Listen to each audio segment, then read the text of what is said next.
네, 여러분 안녕하십니까. 여기는 미국 수도 워싱턴 DC 한복판 내셔널 프레스 빌딩에 자리 잡고 있는 SBS 워싱턴 지구입니다. 저는 김용태고요. 네, 저는 남승입니다. 네, 드디어 미국 대선의 해가 밝았습니다. 여기는 DC 올해는 좀 바빠질 것 같은데 오늘도 폴공 선임 연구원 모시고 미국 정치 문제 좀 더 재미있게 알아보도록 하겠습니다. 어서 오십시오. 안녕하십니까. 네, 오늘 주제를 보면 어디서도 듣지 못하는 미국 선거 대책 본부 이야기를 들으실 수 있습니다. 폴공 선임 연구원의 일타 강사로서의 진면목을 보실 수 있을 테니까 조금만 기다리시고, 자, 우선 이제 아이오와 코커스 공화당 첫 경선이 코앞으로 다가왔는데 어떻게 전망하고 계십니까? 지금 아이오와 코커스를 앞두고 미 정계는 데모인 레지스터라고 아이오와 신문이 마지막으로 나오는 여론조사를 다들 지켜보고 있습니다. 여론조사마다 트럼프는 50% 이상 지지를 받을 거라고 많이 나왔는데 거기에 못 미치면은 좀 문제가 생기죠. 사우스캐롤라이나 주지사 니키 헤일리가 좀 급부상하고 있고, 플로리다 주지사 론 디센티스는 조금 추락하고 있는 그런 모멘텀이 있는데, 트럼프가 50%로 못 따고 또 니키 헤일리가 점수를 많이 따고 그 다음 주 뉴햄쇼 가가지고 또 거의 비슷한 그런 상황이 생기면은 디센티스는 이제 물러나야 되는 그런 상황이 생기고,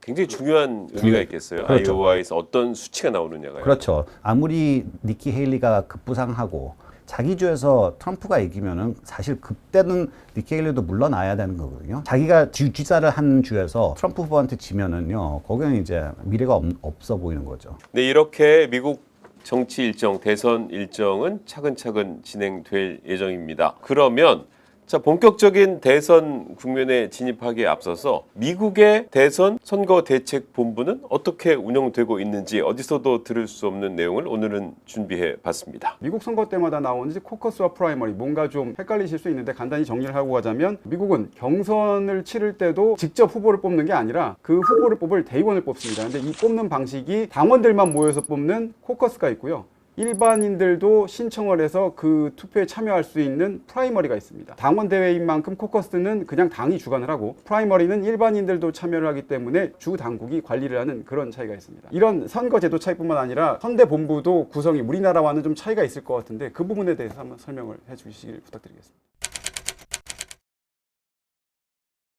미국은 한국과 달리 선대 본부가 유급하고 무급으로 구분할 수 있습니다. 선대 본부마다 되게 중요한 자리들이 있거든요. 재정위가 어떻게 보면 되게 중요한 자리들이고요. 대통령의 정치 자금을 모으는 자리입니다. 재정위에서는 보통 거의 2년에 10억 달러를 정치 자금을 모아야 되는 그런 중요한 직책이니까 재정위원장 자리가 되게 중요하고, 그 밑에 있는 사람 재정본부장부터는 다 월급을 받습니다. 어느 정도로 중요하냐면은 재정위원장이 하나일 수도 있고 여러 명일 수도 있고, 재정위를 이제 도와주는 차석 재정위원장들도 부위원장들도 있을 거잖아요. 선거를 이기면은 대통령이 그분들을 유럽 대사 자리를 내줍니다. 대사 자리들은 3분의 1은 정무직으로 대통령이 임명할 수 있는데, 유럽에 있는 대사 자리는 다 재정위 사람들이 많이 갑니다. 그만큼 되게 중요하게 여기죠. 유럽까지 가기 싫은 그런 기업인들은 가끔씩 상무장관 자리도 배출합니다. 저희 재정위원장 출신들이. 그러니까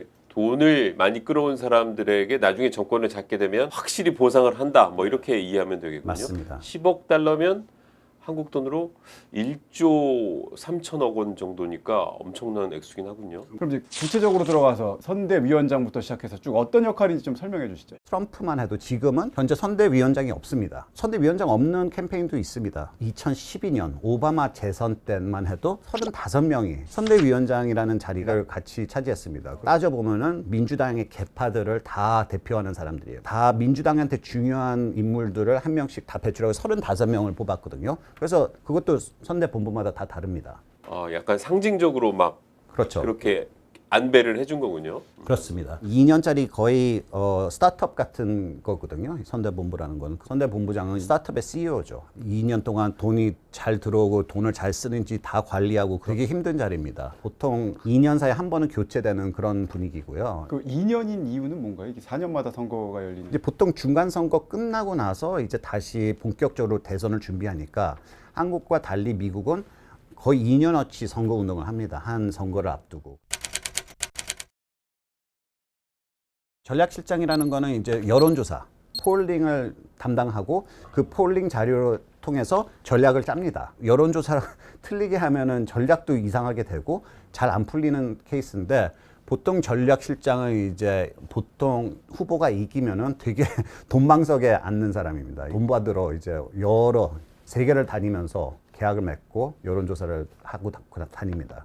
그래서 되게 중요한 자리고요. 그 밑에는 선대 본부마다 다 정무실장은 있고 작전실장이라는 거 있습니다. 자원봉사자들을 이제 어느 주에 보내고 어디다 사람들을 집어넣고 얼마나 자원을 해줘야지 얼마나 돈을 보내야 되는지 상황실이군요. 상황실. 상황실이죠. 상황실장 같은 역할을 합니다. 그리고 아시다시피 미국 대선은 배틀그라운드 스테이트, 스윙 스테이트, 경합주가 되게 중요한 시스템이니까 그래서 최근 들어서 이제는 경합주만 담당하는 실장이 생겨가지고 보통 6개에서 8개 주는 이 구조가 또 소규모로 또 주마다 있습니다. 지역선대 본부가 있는 거군요. 경합주 실장하고 소통하면서 모든 거를 실행하죠. 경합주 실장 이런 거는 한국에서는 못 들어본 것 같아요. 그러니까 뭐 격전지 실장 이런 거는 못 들어본 것 같아요. 선대본부에는 정책실장이 있고 조사실장 연구를 하면서 그 문제들을 풀어나가는 사람들이 있고 개파실장이 있습니다. 2012년에는 오바마가 선대위원장을 35명을 둔 것처럼 개파가 그렇게 많아요. 챙겨야 되는 흑인들, 히스패닉들, 아시아, 게이즈, 환경, 낙태 그 사람들을 이제 챙기고 그 사람들이 이제 선거에 나오게 만드는 그 역할을 하는 사람이 개파실장이고요. 재정위원장이 10억 달러를 정치자금을 모금하면은 광고실장은 그 예산의 70%를 쓰는 사람입니다. 오. 그만큼 미국 대선은 광고의 전쟁이죠. 그래서 보통은 70%를 이 사람이 씁니다. 그러니까 TV, 뭐 인터넷, 신문 다 합쳐서요. TV, 라디오, SNS하고 뭐 유튜브하고 트위터하고 뭐 이젠 분리해가지고 디지털 실장은 그쪽을 맡습니다. 좀 젊은 층을 위해서.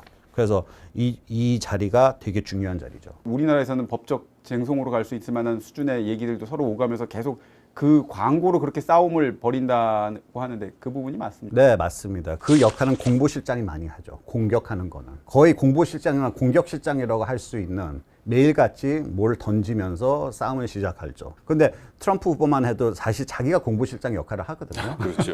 자기가 싸움을 걸고 그러는데 뭐 바이든 후보 같은 사람은 공보실장이 공격을 하고 보통 대변인은 수비를 하는 막는 그 역할을 하고 후보가 둘이서 모든 걸 못하니까 대리인이 되게 중요해요. 대리인들을 많이 써서 TV나 이벤트 보내고 행사들 보내고 정치자금 모을 때도 그 사람 보내서 선대 본부장을 도와주는 역할을 하거든요. 예를 들자면 바이든은 캘리포니아 주지사 게빈 뉴섬을 대리인으로 많이 쓰고 있습니다. 토론회 보낼 정도로 되게 잘 활용을 하고 있고요. 대리인들의 특성 중 하나는 민주당은 좀 연예인들은 줄 서서 대리인 역할을 하려고 해요. 민주당 후보마다. 그래가지고 민주당한테는 좀 혜택이 있죠. 그럼 이방카나 쿠슈너도 저런 쪽으로 지금 역할을 하고 하는 거예요? 그럼요. 대리인 역할을 하고 있죠. 전당대회라는 게 공화당하고 민주당의 도움을 많이 받는 조직입니다. 병력을 보내고 돈도 지원해주고 그러는데 공화당은 7월 미러키, 민주당은 8월 시카고에서 전당대회를 할 겁니다. 2020년 트럼프 재선 때는 전당대회 본부장은 한국 여자 동포인 마셜 리 켈리가 했습니다. 멜라니아 영부인 여사의 최측근이어가지고 아마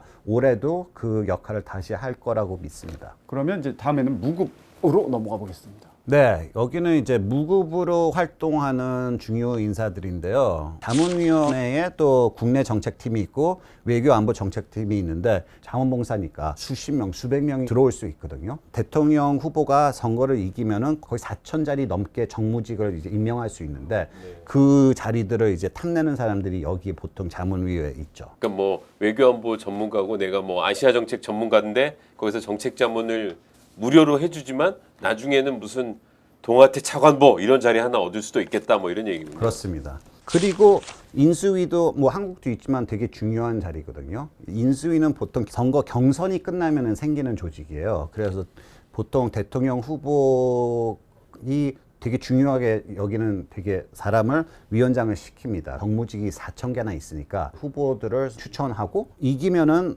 무조건 백악관 중요 자리 들어가는 사람은 뒷조사부터 그때부터 시작하고 왜냐하면 어느 정도 FBI가 뒷조사를 해야 되니까 먼저 시작하고 4,000자리 중에 1,200은 또 상원 인준을 또 받아야 돼요. 그런 사람들도 이제 이쪽에서 담당을 하면서 뒷조사하고 시작을 하죠. 한국은 본선 그러니까 대통령 당선자가 돼야 인수위를 꾸리잖아요. 나라가 크고 너무 많은 사람들을 뽑으니까 정부에서 돈이 나와요. 오피스도 내주고 이제 뒷조사도 이제 도와주고 그럽니다. 그러니까 나라가 너무 크니까 섀도우 캐비넷을 만드는 것도 이미 후보 시절부터 다 준비를 해라. 네.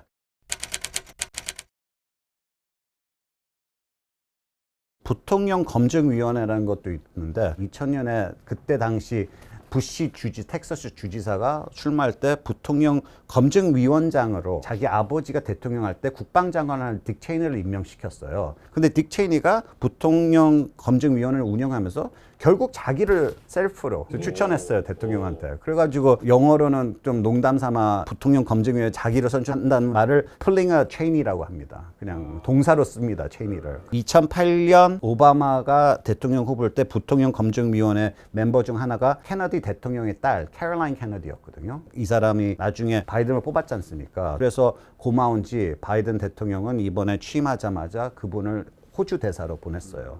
대통령의 최측근들이 여기 많이 갑니다. 그리고 미국에서는 저기 선거마다 토론이 있는데 이 토론팀을 운영하는 사람들이 많거든요. 근데 민주당에서는 거의 20년 가까이 토론팀을 운영하는 사람이 바이든 대통령의 초기 비서실장인 론 클레인입니다. 론 클레인이 민주당 내에서도 토론팀 전문가로 인정받아가지고 토론팀을 운영하죠. 근데 부통령은 러닝메이트잖아요, 대통령의. 언제 뽑게 되는 겁니까, 부통령은? 보통 전당대회 전에 뽑죠. 공화당이 이번에 전당대회가 7월이면은 그 바로 전당대회 바로 직전에 저기 뽑죠. 왜냐하면 전당대회 소개를 해줘야 되거든요. 이 대통령 후보를. 그래서 6월 아니면 7월에 아마 트럼프 대통령은 자기 러닝메이트를 소개할 겁니다. 트럼프의 부통령 검증위원회는 4, 5월부터 활동을 시작할 거고 마지막으로는 취임준비위원장. 여기서도 따로 펀드레이징을 해야 돼요. 취임식을 위해서요. 왜냐하면 정부 지원을 받는 건 그냥 선서 그때만 지원해주고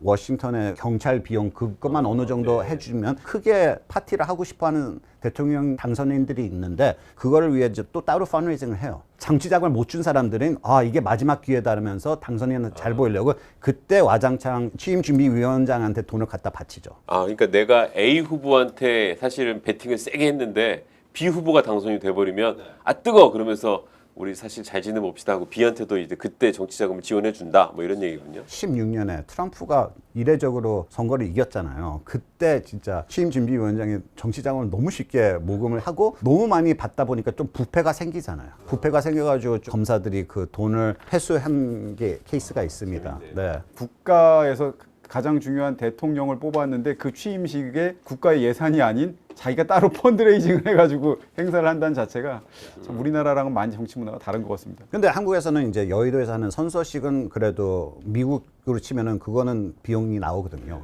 근데 그 외에 돌아다니면서 저녁에 턱시도 입고 가는 파티들은 다 여기서 펀드레이징을 해야 됩니다. 사실 우리나라 입장에서 미국 대선 때 누가 되느냐 굉장히 촉각을 세우고 저기 있는 조직 중에 우리나라 정부에서 선택 포인트를 삼거나 아니면 이렇게 하는 게 어느 쪽인가요? 보통 자문위에 집중을 하죠. 왜냐하면 여기 특별히 외교 안보 쪽은 한국 스페셜리스트가 있고 전문가들이 많으니까 여기로 통해서 들어가는 경우가 많고 그러면서 또 그런 기회가 생기죠. 사람들을 만날 수 있는 기회. 여러 애비뉴가 있죠. 자, 오늘은 이렇게 미국의 선대본부는 어떻게 구성되고 우리의 선거 조직과는 어떻게 다른지 조금은 색다르게 알아봤습니다. 경선이 진행되면 진행될수록 전해드릴 수 있는 이야기거리가 많아질 것 같습니다. 여기는 DC 다음 편도 기대해 주십시오. 오늘은 여기까지 하겠습니다. 고맙습니다. 고맙습니다.